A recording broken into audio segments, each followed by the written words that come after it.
మరి జీబ్రా తీసుకుపోయింది చెల్లె, కొద్దిసేపు ఆడుకుంటే ఏమైంది? ఇయ్యదా? వాళ్ళ ఇంటికాడ ఆడుకుంటుంది. తర్వాత ఇచ్చుగా నీకు.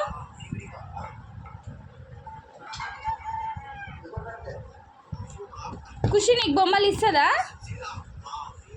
ఇయ్యదా? ఏదున్నా తీసుకుంటుందా నీ కాడ?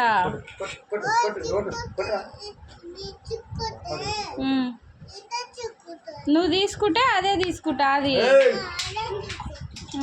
ఇద్దరు కలిసి ఆడుకోవాలి. చెల్లె చిన్నావు కదా, నువ్వు ఇవ్వాలి బొమ్మలు, సరేనా? ఓకే చూడు. ఓకే ఖుషికి ఇవ్వాలి. ఓకే